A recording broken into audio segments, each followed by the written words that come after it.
Hello all traders and investors. तो आज की वीडियो में हम बात करने वाले हैं इंडिया की सबसे बड़ी आईटी सेक्टर की company Tata consultancy services TCS में होने वाले एक बड़े कॉर्पोरेट एक्शन के बारे में। कॉर्पोरेट एक्शन हो रहा है बाय बैक का, मतलब टाटा कंसल्टेंसी सर्विसेज अपने ही इन्वेस्टर्स से अपने शेयर्स वापस खरीदने वाली है। तो समझते हैं पूरी इस प्रोसेस को और समझते हैं एग्जैक्टली बाय बैक से हम रिटेल इन्वेस्टर्स को क्या बेनिफिट्स होते हैं। तो चलिए स्टार्ट करते हैं अपने वीडियो को मेरे यानी केशव के साथ। तो टाटा कंसल्टेंसी सर्विसेज अपने एग्जिस्टिंग शेयर होल्डर्स से अपना ही शेयर 4150 रुपीज़ मतलब 4150 रुपीज़ के प्राइस पर खरीद रही है। और अभी जो इस शेयर का प्राइस चल रहा है वो चल रहा है लगभग 3500 रुपीज़। सो यहाँ से 650 रुपीज़ का हमें जो है प्रीमियम देखने को मिल रहा है। एग्जैक्टली जब भी कंपनी अपना कोई बायबैक लेकर आती है तो वो लेकर आती है एक प्रीमियम के प्राइस पर, क्योंकि अगर कंपनी मुझसे कहेगी कि आप अपने टाटा कंसल्टेंसी सर्विसेज के शेयर्स हमें वापस कर दीजिए 3500 की प्राइस पर, तो मैंने कहना यार मैंने बेचने के लिए थोड़ी ना खरीदा है, मैंने तो खरीदा है कि मेरा पैसा इसमें ग्रो होगा, मैं इसमें प्रॉफिट कमाऊंगा। सो 3500 का शेयर है, मैं 3500 रुपये में आपको क्यों दूँ? हाँ, या तो आप मुझे कुछ ज़्यादा दो।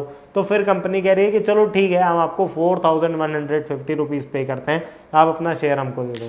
अब मैं सोच सकता हूँ कि यार हो सकता है मुझे ये 4150 रुपीज़ मतलब यहाँ से लगभग 20% है, तो इस तक जाने में साल 2 साल का टाइम शेयर को लग जाए। तो यार मैं एक काम करता हूँ, अपना जो शेयर है वो अभी बेच देता हूँ, ठीक है। और कुछ इन्वेस्टर्स ऐसे भी होंगे जो कहेंगे कि यार नहीं, हमने नहीं बेचना, ये शेयर तो हम अपने पास ही रखेंगे। तो इसलिए ये जो कॉर्पोरेट एक्शन है ये वॉलेंटरी कैटेगरी में आता है।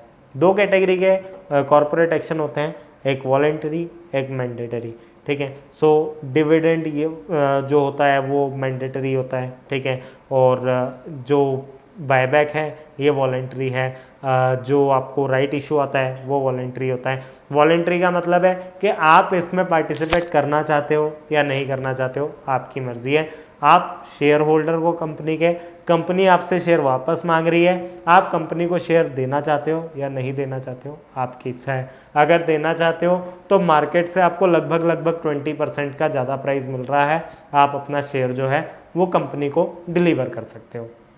सो इस कॉर्पोरेट एक्शन की जो रिकॉर्ड डेट रखी गई है वो रखी गई है 25 नवंबर। अब कुछ डेट्स जो होती हैं ना वो बहुत ज़्यादा मायने रखती हैं, क्योंकि कॉर्पोरेट एक्शन में सारा खेल होता है तारीखों का, आप कोई भी तारीख मिस नहीं कर सकते।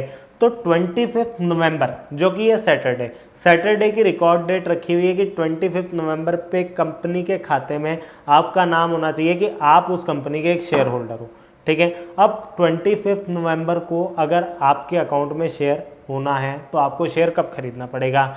इंडिया में चलता है T+1 डे का साइकिल, ठीक है। मतलब आपको शेयर खरीदना है कम से कम 1 दिन पहले, पर 25 नवंबर है सैटरडे, ठीक है। तो सैटरडे होती है स्टॉक मार्केट में छुट्टी, इसलिए आपको शेयर डिलीवर नहीं होगा।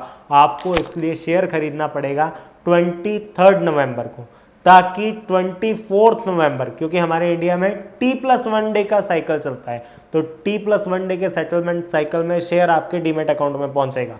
सो आप 23 नवंबर तक शेयर खरीद लीजिए ताकि 24 नवंबर को शेयर आपके डीमेट अकाउंट में आ जाए और 25 नवंबर को कंपनी की बुक्स में आप एज अ कंपनी के इन्वेस्टर दिखाई दें, ठीक है। सो अब बात करते हैं कि हम आम लोग मतलब कि रिटेल इन्वेस्टर्स की जो कैटेगरी है उसकी क्या क्या क्लासिफिकेशंस हैं। तो एक तो हमारे पास 2 लाख रुपए से कम के शेयर्स होने चाहिए, मतलब जितने भी हमारा शेयर्स हैं उनकी वैल्यू 2 लाख रुपीज़ से कम की होनी चाहिए, तभी हम रिटेल कैटेगरी में होंगे, अदरवाइज हम अदर कैटेगरी में चले जाएंगे। रिटेल कैटेगरी का एक्सेप्टेंस रेशियो सबसे ज़्यादा होता है, मतलब कंपनी जब बताएगी हमें कि हम कितने शेयर्स लेंगे, आपसे एक्सेप्ट करेंगे। अगर आपके पास 10 शेयर है तो हम 2 खरीद रहे हैं या 3 खरीद रहे हैं या 4 खरीद रहे हैं, ये होगा रिटेल कैटेगरी में। अगर हम बात करें अदर कैटेगरी की, ठीक है, इंस्टीट्यूशनल कैटेगरी, HNI कैटेगरी की, तो वहाँ पर कंपनी का एक्सेप्टेंस रेशियो बहुत कम होता है। हो सकता है कंपनी वहाँ पर कहे कि अगर आपके पास 1000 शेयर हैं तो हम आपसे 4 ही शेयर खरीदेंगे। तो आप समझ रहे हैं, 10 शेयर वाले से भी 4 शेयर क्योंकि वो रिटेल कैटेगरी में है, और 1000 शेयर वाले से भी 4 शेयर क्योंकि वो इंस्टीट्यूशनल कैटेगरी में है। ठीक है, तो रिटेल कैटेगरी में आने के लिए हमारे पास 2 लाख से कम के शेयर्स होने चाहिए। टोटल 17,000 करोड़ का ये बायबैक है, ठीक है, जिसमें कंपनी लगभग 4.09 करोड़ शेयर्स अपने एग्जिस्टिंग इन्वेस्टर्स से वापस खरीदने वाली है। ठीक है, ये सारी प्रोसेस टेंडर ऑफर के जरिए होगी। ऐसा नहीं है कि कंपनी जैसे हम लोग स्टॉक मार्केट में शेयर खरीदते हैं ऐसे नहीं खरीदेगी, वो एग्जिस्टिंग इन्वेस्टर्स से एज अ टेंडर ऑफर वो शेयर्स वापस बायबैक करेगी।